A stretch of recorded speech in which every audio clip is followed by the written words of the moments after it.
नमस्कार, मी प्राजक्ता तांडेल. बुलेटिनमध्ये आपलं सगळ्यांचं स्वागत. आणि बुलेटिनच्या सुरुवातीला नाशिकमधून एक मोठी बातमी. नाशिकमध्ये जीएसटी अधिकाऱ्याला अटक करण्यात आलेली आहे. नाशिकच्या सिडको कार्यालयातून या अधिकाऱ्याला अटक करण्यात आली आहे. सीबीआयच्या लाचलुचपत विभागाने ही मोठी कारवाई केली आहे. नाशिकमध्ये जीएसटी अधिकाऱ्याला अटक करण्यात आलेली आहे. रवींद्र चव्हाणके या उच्च अधिकाऱ्याला ही अटक झाली असल्याचं कळतंय. चव्हाणके जीएसटी कर विभागाचे अधीक्षक होते. नाशिकच्या सिडको कार्यालयातून चव्हाणके यांना अटक करण्यात आलेली आहे. सीबीआयच्या लाचलुचपत विभागाने ही मोठी कारवाई केलेली आहे. दरम्यान नाशिकमधील आदिवासी विभागाच्या अधिकाऱ्याकडे एसीबीने छापा टाकलेला आहे. या अधिकाऱ्याकडे कोट्यवधी रुपयांचं घबाड सापडलंय. बागुल याच्या नाशिकमधील राहत्या घरातून 98,63,500 रुपये सापडलेले आहेत. तर पुण्यातील घरातून 45,40,00,000 रुपयांची रोख रक्कम हस्तगत करण्यात आलेली आहे. आतापर्यंत 1,44,03,500 रुपयांची रोकड हस्तगत करण्यात आली आहे. एसीबी कडून अजूनही इतर लॉकर्स आणि मालमत्तांची तपासणी सुरू आहे. या अधिकाऱ्यांच्या घरी नेमकं किती घबाड सापडलेलं आहे आपण ग्राफिक्सच्या माध्यमातून पाहूयात. नाशिकमधल्या त्याच्या घरी 98,63,500 रुपये आढळून आलेले आहेत. तर पुण्यातल्या घरी 45,40,00,000ची रोकड जप्त करण्यात आलेली आहे.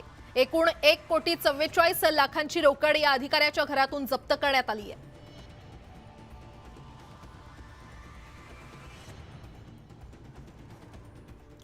आणि आता राजकीय गोटातून एक मोठी बातमी. शिंदे गटाच्या बंडखोरीनंतर आता शिवसेनेला एक नवीन सहकारी मिळालाय.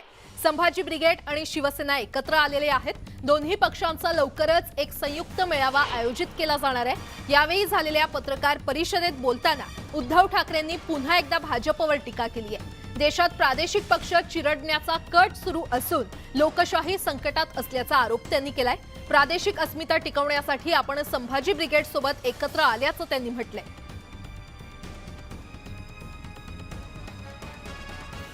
एका बाजूला ही शिवसेना, त्याच्यामध्ये तुम्ही ते पुरोगामी वगैरे हे विचार जरा मला म्हणजे शब्द जरा कठीण आहेत. आमचं जे काय ते सोपं आहे.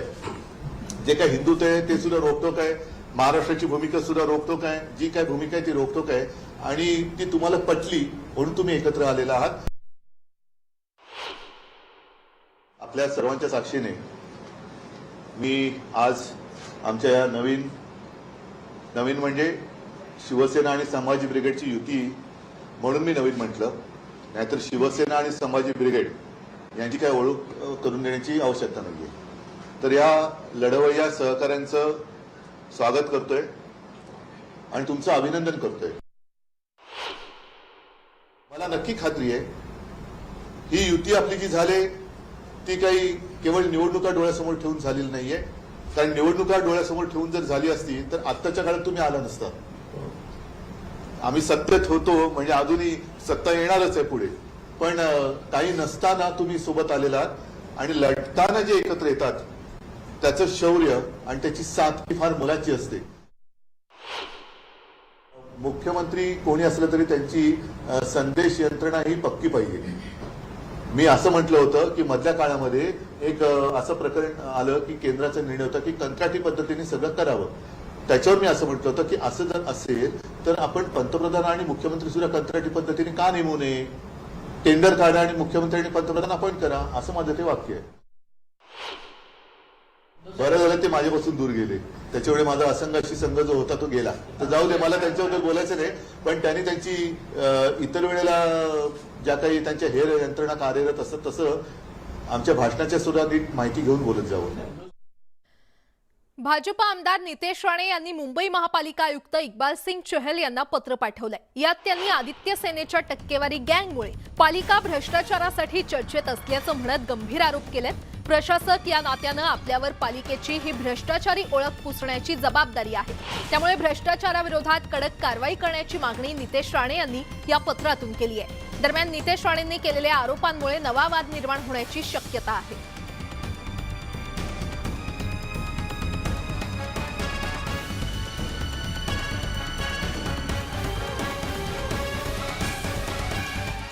दरम्यान मुंबईच्या माजी महापौर किशोरी पेडणेकर यांनी नितेश राणेंना प्रत्युत्तर दिलंय. नितेश राणे रात्रीचं पत्र लिहितो का असं म्हणत भ्रष्ट लोकांचं काय करणार असा सवाल देखील त्यांनी केलाय.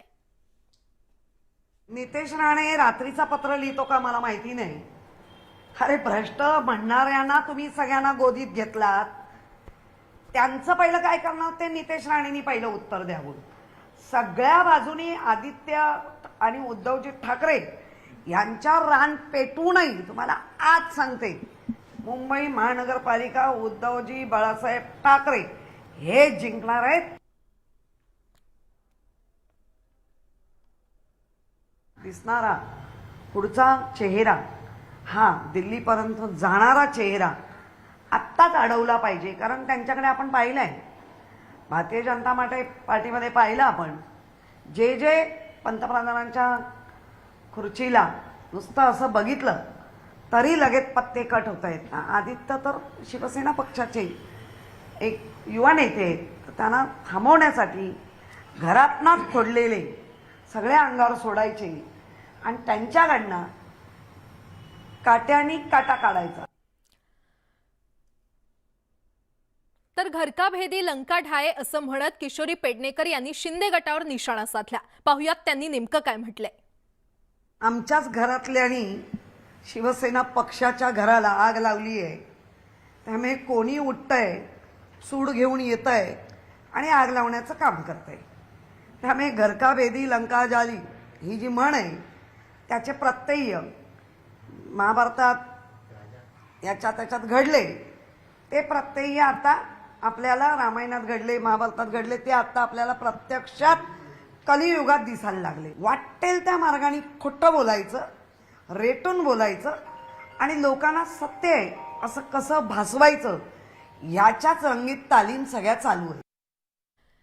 कॅबिनेट मंत्री सुधीर मुनगंटीवार यांनी विरोधकांवर जोरदार हल्लाबोल केलाय. अधिवेशनात विरोधकांनी सरकारवर टीका केली, मात्र जनतेच्या न्यायाची भूमिका घेत सरकारनं विरोधकांना प्रत्युत्तर दिल्याचं मुनगंटीवार म्हटलेत.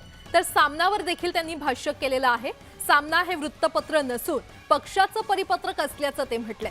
तसंच आज किंवा उद्या पालकमंत्र्यांची घोषणा केली जाऊ शकते अशी माहिती देखील मुनगंटीवार यांनी दिली आहे.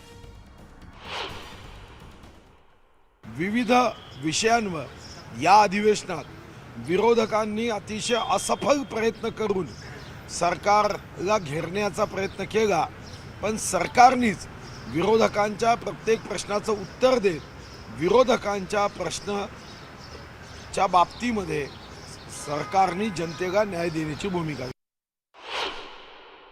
सामना आपल्याला माहिती आहे की हे वर्तमानपत्र नसून एका पक्षाचं पॉम्पलेट आहे.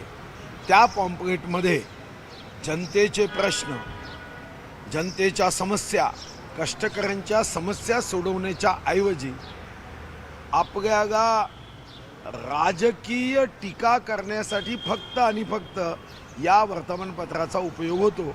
इतर कोणत्याही बाबतीत जर गेले 2.5 वर्ष बघितलं तर जनतेचे प्रश्न मांडण्यासाठी या वर्तमानपत्र उर्फ पॉम्पलेटचा उपयोग झाला नाही. हो, पालकमंत्री नाही, त्यामुळे बरेच विकास कामं जे आहेत आज किंवा उद्या पालकमंत्र्यांची घोषणा. हो, पालकमंत्री नाही, त्यामुळे बरेच विकास कामं जे आहेत आज किंवा उद्या पालकमंत्र्यांची घोषणा. सांगलीच्या पलूसमध्ये भाजपकडून दहीहंडी कार्यक्रमाचं आयोजन करण्यात आलं होतं. या कार्यक्रमात खासदार निलेश राणे, शिंदे गटाचे आमदार शहाजी बापू पाटील यांनी हजेरी लावली होती. या कार्यक्रमात दोन्ही नेत्यांकडून जोरदार टोलेबाजी पाहायला मिळाली.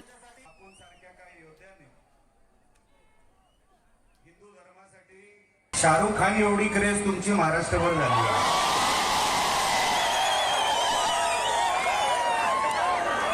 एकदा तुम्हाला कोकणात पण यायला लागेल, तिथे पण झाडी डोंगर तिकडचे पण काढले जातात. आणि तो डीजे तर राणींसारखाच आहे, ऐकतच नाही कोणाचं.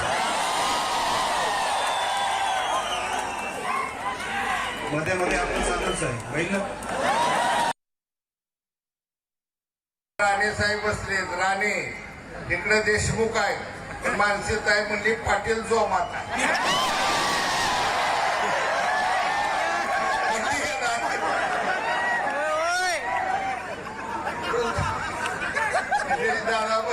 सध्या आपलं बरं चाललंय, पाटील झोपात आहे ना, ते फोन करून दे मला. तुम्ही मला बोलवून नाही, डोंगराला झाडाला बोलवून नाही तर आम्हाला कोण खाते. नेते कुठं तुम्ही राव, काय तुमचा आवाज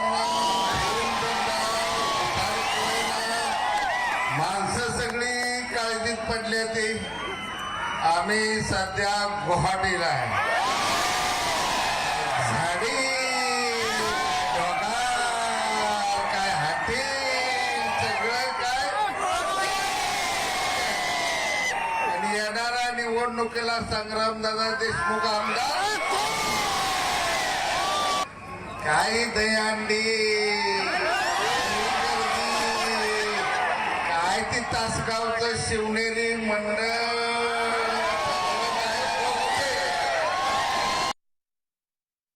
मुंबई गोवा हायवेवर खड्ड्यांचं साम्राज्य पसरलेलं आहे. न्यूज 18 लोकमतनं या खड्डेमय रस्त्यांमुळे कोकणात गणेशोत्सवासाठी जाणाऱ्या भाविकांचा प्रवास खडतर असल्याची बातमी दाखवली होती. या बातमीची दखल आता सार्वजनिक बांधकाम मंत्री रवींद्र चव्हाण यांनी घेतली आहे आणि रस्त्यावरील खड्डे बुजवायला सुरुवात केली आहे. रायगड जिल्ह्यातील कासू, नागोठणे, वाकड, खाम, वरसगाव फाटा आणि इंदापूर इथून ते पुढे जाणार आहेत.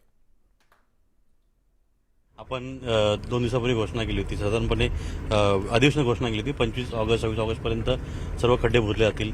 बऱ्यापैकी आम्ही पाहिलेत की हे सगळे 4 वेगवेगळ्या प्रकारच्या नवीन पद्धती वापरलेल्या आहेत. त्या पद्धती कोणत्या आहेत आणि साधारणपणे कधीपर्यंत हा संपूर्ण रस्ता जो आहे खड्डेमुक्त होऊ शकतो आणि कोकणात जाणाऱ्या लोकांना, आपल्या भागात जाणाऱ्या लोकांना कधी दिलासा मिळेल?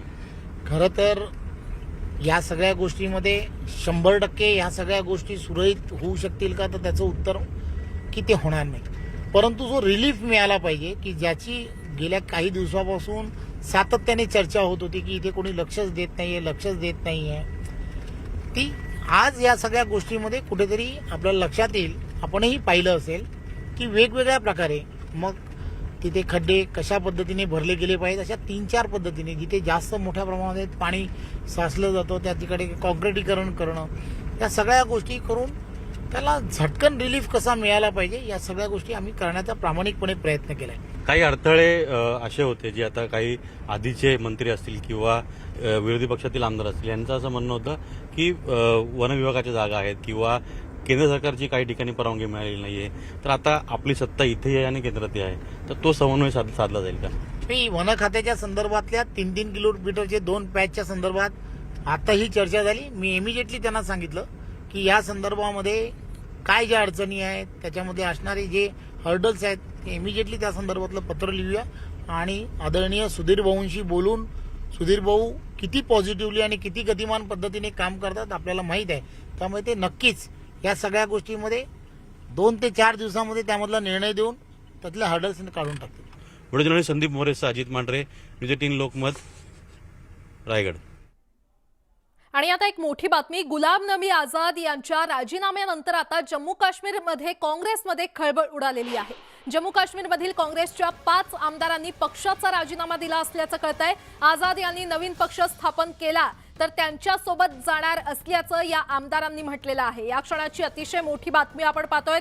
गुलाम नबी आझाद यांच्या राजीनाम्यानंतर आता जम्मू काश्मीरमध्ये काँग्रेसमध्ये एक प्रकारे खळबळ माजलेली आपल्याला पाहायला मिळते. जम्मू काश्मीरमधील काँग्रेसच्या 5 आमदारांनी पक्षाचा राजीनामा दिलेला आहे. आझाद यांनी नवीन पक्ष स्थापन केला तर त्यांच्यासोबत त्या पक्षात जाणार असल्याचं या आमदारांनी स्पष्ट केलेलं आहे.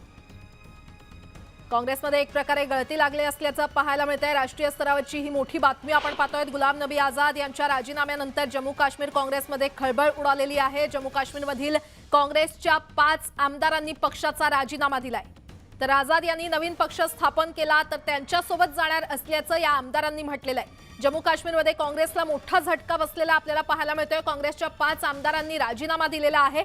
आझाद यांनी नवीन पक्ष स्थापन केला तर त्यांच्यासोबत जाणार असल्याचं या आमदारांनी स्पष्ट केलंय.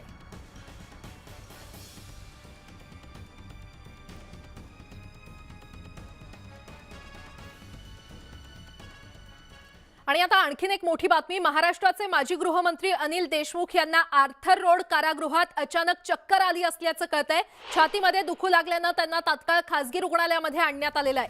तिथे त्यांची तपासणी करण्यात येते आणि त्यांना जे रुग्णालयामध्ये सध्या दाखल करण्यात आलेलं आहे, ऍडमिट करण्यात आलेलं आहे. रक्तदाब त्यांचा वाढलाय तर ECG नॉर्मल नाहीये आणि काही दिवसांपासून त्यांची प्रकृती देखील चिंताजनक असल्याची माहिती आपल्यापर्यंत पोहोचते. यापूर्वी त्यांनी अशा प्रकारे त्रास सहन केला असल्याची माहिती सध्या पोहोचते. या क्षणाची अतिशय मोठी बातमी. महाराष्ट्राचे माजी गृहमंत्री अनिल देशमुख यांना आर्थर रोड कारागृहात अचानक चक्कर आली आणि त्यामुळे आता त्यांना जे रुग्णालयामध्ये दाखल करण्यात आलेलं आहे। रक्तदाब वाढल्यानं देशमुख यांना चक्कर आली असल्याची माहिती आपल्यापर्यंत पोहोचते, तर त्यांना छातीमध्ये देखील त्रास होत होता। अनिल देशमुख यांना कारागृहात चक्कर आली आणि सध्या त्यांना आता जे रुग्णालयामध्ये दाखल करण्यात आलेलं आहे। अधिक माहिती देत आहेत आमचे प्रतिनिधी प्रशांत बाग आपल्यासोबत जोडले गेलेले आहेत। प्रशांत, अनिल देशमुखांना कारागृहात चक्कर आली असल्याचं कळतंय, काय सविस्तर अपडेट? अनिल देशमुख यांना मेडिकली काही प्रॉब्लेम्स आहेत, हे यापूर्वी सुद्धा कोर्टात दाखल केलेल्या मेडिकल पुराव्यावरून समोर आलं होतं। त्यांना रक्तदाबाचाही त्रास आहे, अर्थात ब्लड प्रेशर आणि त्याचा ECG सुद्धा हा नॉर्मल नाहीये, हे तपासणीत लक्षात आलेलं आहे। त्यांना तातडीनं उपचारांची आवश्यकताही होती आणि याचमुळे त्यांना चक्कर आली।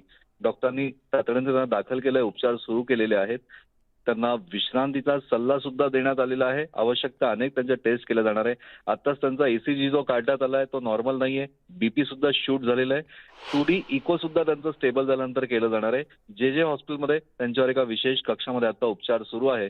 परिस्थिती आता नियंत्रणात आहे अशी माहिती आपल्याला समजत जरी असली तरीही अनिल देशमुख यांना मेडिकली काही अडचणी त्रास आहे एवढं निश्चित, म्हणजे छातीत सुद्धा होत आहे, त्याची तपासणी आता केली जात आहे।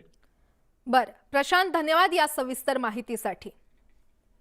वळूयात पुढच्या बातमीकडे। मनसे अध्यक्ष राज ठाकरे हे पुण्यामध्ये होते, तर दुसरीकडे त्यांचे कार्यकर्ते थेट चंद्रावर पोहोचले। मनसेच्या 3 कार्यकर्त्यांनी चंद्रावर पक्षाचा झेंडा फडकवलाय।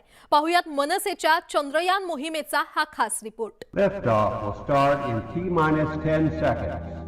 10, 9, 8, 7, 6, 5, 4, 3, 2, 1. We have ignition. मुंबईतून हे यान अवकाशात झेपावलं आणि मनसेचे झेंडे घेऊन 3 अंतराळवीर थेट चंद्रावर पोहोचले।